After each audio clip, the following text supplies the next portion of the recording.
উপযুক্ত পুরুষ দাবিদার থাকার পর রাতাবাড়ি জিপিতে এপি সদস্য পদে মহিলা প্রার্থী প্রদান কংগ্রেসের ভুল প্রমাণিত হচ্ছে। নির্বাচনী প্রচার শুরুতে ব্যাকফুটে কংগ্রেস প্রার্থী।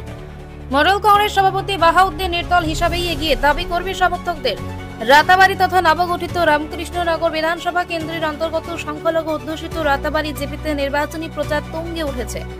জিপির মন্ডল কংগ্রেসের সভাপতি বাহাউদ্দিন সহ 4 পুরুষ প্রার্থী এপি সদস্য পদে দলীয় মনোনয়ন চেয়ে আবেদন করেছিলেন, কিন্তু রহস্যজনক কারণে পুরুষ প্রার্থীদের বঞ্চিত করে মহিলা একজনকে মনোনয়ন প্রদান করা হয়েছে। আর এতে ক্ষুব্ধ হয়ে পড়েছেন জিপির সিংহভাগ কংগ্রেস কর্মী।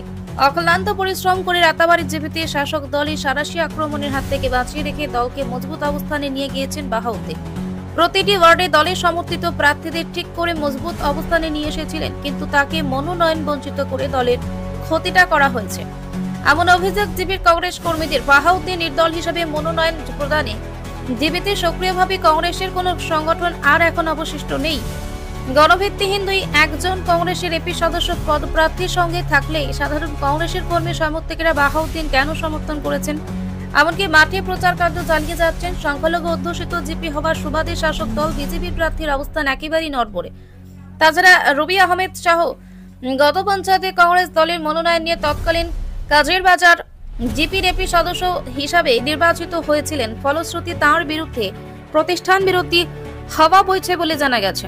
পূর্বতন হাইলাকান্দি বিধানসভা কেন্দ্রে মামবাড়ি ডেলিমিটেশন ফলে রাতাবাড়ি জিপির অন্তর্ভুক্ত হয়েছে। প্রায় 20 কিলোমিটার দূরে থাকা জিপির 10 নম্বর ওয়ার্ডের জনগণ ও বাহাউদ্দিন সমর্থনে এগিয়ে এসেছেন। আমাদের প্রতিনিধি আব্দুল মুনিম মন্ডলের গ্রাউন্ড রিপোর্ট।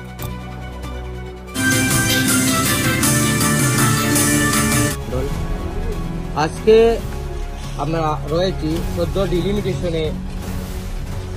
আজকে যে জায়গায় দাঁড়িয়ে রয়েছি সেই জায়গাটি ছিল এক সময়ে পাথারকান্দি বিধানসভার অন্তর্গত। আমরা রয়েছি মামবাড়ি গ্রামে। একটি মাত্র ওয়ার্ড ডিলিমিটেশনের ফলে রামকৃষ্ণনগর বিধানসভার সঙ্গে সংযুক্ত হয়েছে। আজকে এখানে রয়েছেন নির্দল প্রার্থী, যিনি কংগ্রেসের রাতাবাড়ি জিপির কংগ্রেসের মন্ডল কংগ্রেস সভাপতি ছিলেন, টিকিট দাবিদার ছিলেন। আজকে উনার প্রচার আপনারা দেখতে পাচ্ছেন, শত শত মানুষ নিয়ে উনি মামবাড়ি গ্রামে এসেছেন। উনার কাছ থেকে আমরা প্রতিক্রিয়া নেব। আজকে মামবাড়িতে এসে উনি উনার নির্বাচনীয় প্রচার চালাচ্ছেন এবং নির্বাচনে উনি জয়লাভ করবেন কিনা না কি বাতাবরণ পাচ্ছেন এই গ্রাম থেকে। আপনার মতামত জানান। ধন্যবাদ বরাক সংবাদ পরিবারকে। তো আজকে এই মুহূর্তে আমি নবগঠিত রাতাবাড়ি জিপির 10 নং ওয়ার্ড মামবাড়ি শ্রীপুর ওয়ার্ডে রয়েছি। এখানে আজ আমি যে নির্বাচনে প্রার্থী হয়েছি সেই হিসাবে উপস্থিত হয়েছি তেমন কথা নয়। আমি তার আগে যখনই এই মামবাড়ি আমাদের রাতাবাড়ি জিপির সাথে অন্তর্ভুক্ত হয়েছে, তারপর প্রথম থেকেই আমি বেশ কয়েকদিন এখানে এসে এই অঞ্চলের মানুষের খোঁজখবর নিয়েছি এবং আমি সাংগঠনিক কাজে এখানে বিভিন্ন সময় এসেছি। অত্যন্ত পরিতাপের বিষয় যে দলের হয়ে আমি দিনরাত পরিশ্রম করে এখানে এইদিকে 62 হাল থেকে মামবাড়ি, এদিকে রাতাবাড়ি থেকে শুরু করে গন্ধরাজবাড়ি, ডুলগাঁও, এই বিশাল রাতাবাড়ি জিপি ঘুরে চষে বেরিয়েছি। কিন্তু যখনই নির্বাচন প্রক্রিয়া আরম্ভ হয় এবং আমিও দলীয় মনোনয়নের একজন প্রত্যাশী ছিলাম, অত্যন্ত দুর্ভাগ্যজনকভাবে আমাকে চক্রান্ত করে ভারতীয় জাতীয় কংগ্রেসের প্রতীক চিহ্ন থেকে বঞ্চিত করা হয়েছে। আমি বিভিন্ন সময়ে দলের বিভিন্ন দায়িত্বে ছিলাম, দায়িত্ব পালন করি এবং বর্তমানেও আমি ভারতীয় জাতীয় কংগ্রেসের রাতাবাড়ি জিপি মন্ডল কংগ্রেসের সভাপতি। কিন্তু দলের একাংশ নেতা আমাকে এই দলীয় মনোনয়ন থেকে বঞ্চিত করে এখানে রাখা হয়েছে। আমি এই রাতাবাড়ি জিপির আপামর সর্বস্তরের জনসাধারণের সাহায্য এবং সহযোগিতা চাই এবং ওদের দোয়া ও আশীর্বাদ নিয়ে আমি নির্দল প্রার্থী হিসাবে প্রতিদ্বন্দ্বিতায় নেমেছি।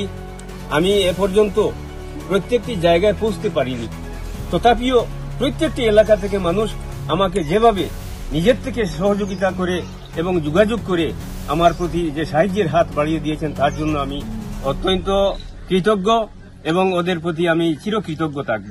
আজ আমি মামবাড়িতে এসেছি, ঘরে ঘরে প্রচার করেছি এবং এখানে এসে উপস্থিত হয়েছি। তো এই মামবাড়ি এলাকার মানুষ আমাকে আমার নিজের গ্রামে যেভাবে আমার পরিচিতি রয়েছে ঠিক সেইভাবে এই মামবাড়িতেও আমার পরিচিতি রয়েছে।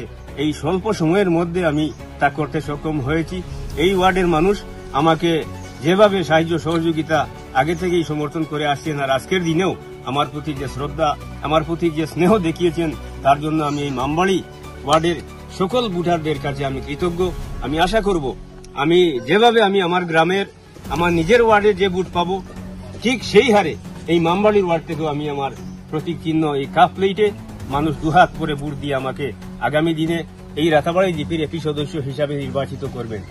একটি কথা না বললেই না হয়, আপনারা জানেন যে ভারতীয় জাতীয় কংগ্রেসের যেসব প্রার্থীদের মনোনয়ন দেওয়া হয়েছে অনেক জায়গায় প্রার্থী দেওয়াই হয়নি। যেসব এলাকায় দেওয়া হয়েছে তাদের অবস্থা অত্যন্ত শোচনীয় এবং আমি নির্দল হলেও মানুষ আমাকে কংগ্রেস হিসাবে স্বীকৃতি দিচ্ছে। আর সেই স্বীকৃতি নিয়ে আগামী দিনে আমি এই রাতাবাড়ি জিপির এপি সদস্য নির্বাচিত হয়ে এই অঞ্চলের কংগ্রেস আমি উজ্জীবিত করব। এটা আমার পক্ষে সম্ভব হবে, অন্য কেউ এটা সম্ভব নয়। তাই আমি ভারতীয় জাতীয় কংগ্রেসের আদর্শের উপর দাঁড়িয়ে আমি নির্বাচনে প্রতিদ্বন্দ্বিতা করছি।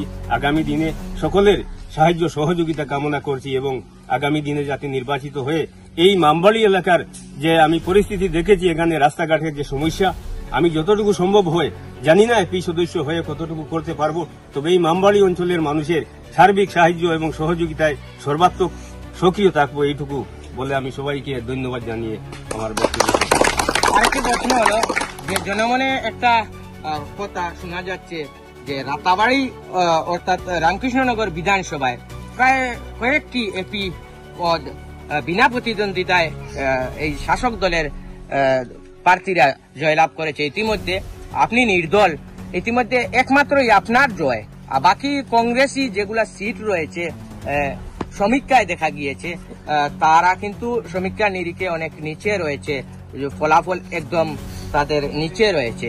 একমাত্র আপনারই এই যে ফলাফল আগামী নির্বাচনে আপনি পাশ করবেন কিনা না, বা পরবর্তীতে আপনি পাশ করার পর জাতীয় কংগ্রেসে থাকবেন কিনা না, এই একটি কথা আমি বারবার আমার বক্তব্যে আমি তুলে ধরতে চাইছি, মানুষকে বুঝাতে চেয়েছি। আমি কংগ্রেসে ছিলাম, কংগ্রেসে আছি, কংগ্রেসে থাকবো। কংগ্রেস কারো ব্যক্তিগত পৈতৃক সম্পদ নয়, আমারও নয়, কারো নয়। তবে কংগ্রেস, আমি নিজে কংগ্রেসের আদর্শে আছি, কংগ্রেসের আদর্শের উপর আমার আস্থা রয়েছে। হয়তো একাংশ নেতা আমাকে চক্রান্তমূলকভাবে আপাতত আমাকে কংগ্রেসের থেকে দূরে রাখার চেষ্টা করছেন, আমাকে কিন্তু কংগ্রেস থেকে দূরে রাখার ক্ষমতা কারো থাকবে না। একটা কথা শোনা যাচ্ছে যে বাহাউদ্দিনকে টিকিট না দেওয়ার কারণে হয়তো বোরাডুবি ডুবতেও পারে আনিপুর জেলা পরিষদ আসন কংগ্রেসের। এখানে আনিপুর জেলা পরিষদ নিয়ে আমি কিছু বলতে চাই না, কারণ আমি নিজে একজন কংগ্রেসের আদর্শের উপর যেহেতু আছি। আমি নিজেও ভারতীয় জাতীয় কংগ্রেসের প্রার্থী শামীম আক্তার ভাইয়ের ওয়াইফ, উনাকে আমি নিজেও ভোট দেব এবং আমি কাউকে বলিনি, আমি সবাইকে বলছি যে জেলা পরিষদ অন্তত ভারতীয় জাতীয় কংগ্রেসের প্রার্থীকে ভোট দিয়ে নির্বাচিত করার জন্য। বর্তমানে বিজেপি যে অবস্থা চলছে দেশে, বিজেপির শাসনে মানুষ যে হত বিড়ম্বনা হচ্ছে, বিশেষ করে এই নমিনেশন প্রক্রিয়ায় শাসক দলের ঠিক সম্পদ নয়, আমারও নয়, কারো নয়। তবে কংগ্রেস, আমি নিজে কংগ্রেসের আদর্শে আছি, কংগ্রেসের আদর্শের উপর আমার আস্থা রয়েছে। হয়তো একাংশ নেতা আমাকে চক্রান্তমূলকভাবে আপাতত আমাকে কংগ্রেসের থেকে দূরে রাখার চেষ্টা করছেন, আমাকে কিন্তু কংগ্রেস থেকে দূরে রাখার ক্ষমতা কারো থাকবে না। একটা কথা শোনা যাচ্ছে যে বাহাউদ্দিনকে টিকিট না দেওয়ার কারণে হয়তো বোরাডুবি ডুবতেও পারে আনিপুর জেলা পরিষদ আসন কংগ্রেসের। এখানে আনিপুর জেলা পরিষদ নিয়ে আমি কিছু বলতে চাই না, কারণ আমি নিজে একজন কংগ্রেসের আদর্শের উপর যেহেতু আছি। আমি নিজেও ভারতীয় জাতীয় কংগ্রেসের প্রার্থী শামীম আক্তার ভাইয়ের ওয়াইফ, উনাকে আমি নিজেও ভোট দেব এবং আমি কাউকে বলিনি, আমি সবাইকে বলছি যে জেলা পরিষদ অন্তত ভারতীয় জাতীয় কংগ্রেসের প্রার্থীকে ভোট দিয়ে নির্বাচিত করার জন্য। বর্তমানে বিজেপি যে অবস্থা চলছে দেশে, বিজেপির শাসনে মানুষ যে হত বিড়ম্বনা হচ্ছে, বিশেষ করে এই নমিনেশন প্রক্রিয়ায় শাসক দলের মাধ্যমে অফিসাররা যে হেনস্থা করেছেন আমাদেরকে, এই যে অবস্থা, একটি নির্বাচন প্রক্রিয়া নিরপেক্ষ, তাকে কিন্তু এখানেও আমরা দেখেছি মনোনয়নের ক্ষেত্রে হোক আর স্কুটনির ক্ষেত্রে হোক, এমনকি প্রতীক চিহ্ন বিতরণেও বিভিন্ন কারচুপি করা হয়েছে। তো এই বিজেপির এই অপশাসনের বিরুদ্ধে মানুষ ভোট দেবে, এটা আমি আশাবাদী। এবং আমাকে জাতীয় কংগ্রেসের ব্যক্তি হিসাবে, আমি কংগ্রেস হিসাবে আমার যে পরিচিতি রয়েছে, সেই হিসাবে এখানে কংগ্রেস বলুন আর যে কোনো দলমত নির্বিশেষে মানুষ আমাকে ব্যক্তিগতভাবে পছন্দ করে, মানুষ আমার উপর আস্থাশীল, আমি মানুষের প্রতি দায়বদ্ধ রয়েছি, মানুষের প্রতি আমার সুসম্পর্ক রয়েছে, মানুষের সুখে দুঃখে আমি পাশে আছি। এইসবের উপর আমি কারো বিরুদ্ধে বলতে চাই না। আমি নিজে আমার আদর্শের উপর, আমার ব্যক্তিগত সামাজিকতা, আমার ব্যক্তিগত রাজনৈতিক জীবন, এইসব মানুষ বিবেচনা করবে এবং তারই হলে মানুষ আজ আমার পাশে রয়েছে, আমাকে নিজ থেকে সাহায্যের জন্য এগিয়ে এসে আমাকে সাহায্য করছে। এটা আপনারা নিজেই দেখছেন। বাহাউদ্দিন জিন্দাবাদ, বাহাউদ্দিন জিন্দাবাদ, বাহাউদ্দিনের ছবি, বাহাউদ্দিনের ছবি, বাহাউদ্দিনের ছবি, বাহাউদ্দিন তোমার জানে হাজার হাজার স্বাগত। আপনার মতামত, আপনি তো একজন পঞ্চায়েত প্রতিনিধি, বিগত পঞ্চায়েতের এবারও প্রতিদ্বন্দ্বিতায় নেমেছেন, যে আপনাদের এই মামবাড়িতে কার হাওয়া বেশি ভালো, আপনার মতামতটু ব্যক্ত করুন। ডিলিমিটেশনের পর থেকে হাত বাড়িয়ে কাউকে পাই নাই। এই দুর্ভোগ সময়ে বাহাবাই অনেকবার আমাদের এখানে মিটিংও করেছেন এবং সুখে দুঃখে সবসময় ওনাকেই পাশে পেয়েছি আমরা। আর ওরা সবসময় এই আমার সামনের মসজিদে অনেকবার এসে সবার সঙ্গে সাক্ষাৎ করেছেন। আর আমরা মামবাড়ির সব মানুষে ওনাকেই ভোট দেবে বলে আস্থা রাখছি। ধন্যবাদ। এটাই আমার। ঠিক আছে।